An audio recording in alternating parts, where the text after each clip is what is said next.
Good morning friends. আজকেও সকাল সকাল ঘুম থেকে একটু গ্রিন টি খেয়ে নিলাম। তারপর একটু সুজির হালুয়া বানিয়েছিলাম, কারণ কলেজ যেতে হবে। তো ভাবছিলাম ডেলি রুটি খেতে ভালো লাগে না, তাই সুজির হালুয়া খেয়ে কলেজের উদ্দেশ্যে রওনা দিয়েছি। তো আজকে টোটো করেই যাবো, আজকে সাইকেল নিয়ে নিই। তারপর টোটো থেকে নেমে হালিশহর স্টেশন থেকে ট্রেন ধরে কল্যাণী শিল্পাঞ্চলে পৌঁছালাম।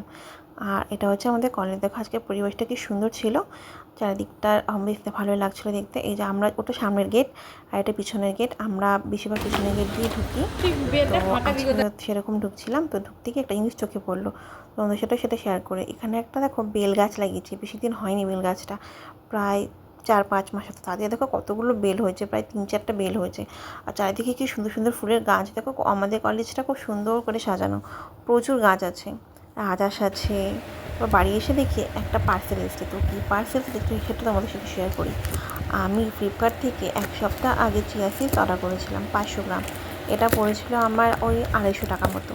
তোমরা যদি কেউ কিনতে চাও আমাকে বললে আমি কমেন্টে লিঙ্কটা দিয়ে দেবো। আর এই চিয়া সিডস খাওয়া খুবই ভালো, যাদের একটু আয়রনের সমস্যা আছে তাদের খাওয়া ভীষণই ভালো। এছাড়া চুল, স্কিন, হেয়ারের জন্য ভীষণ ভালো। আমি এটা করেছিলাম লিভ পিওরের একটা কোম্পানি। বাড়িতে এসে আমি ভাবছিলাম যে বাড়িতে কেক খাবো, তো আসার আগে আমি একটা নম্বর থেকে কেকটা কিনে নিয়েছিলাম, বাটারস্কচ। এটা খেতে দারুণ। দিয়ে রাতে ডিনার করে নিয়েছিলাম রুটি, ডিম ভাজা, বেগুন ভাজা, তড়কা। সো গুড নাইট ফ্রেন্ডস, আজকের জন্য এইটুকু। আবার দেখা হচ্ছে নেক্সট ব্লগে।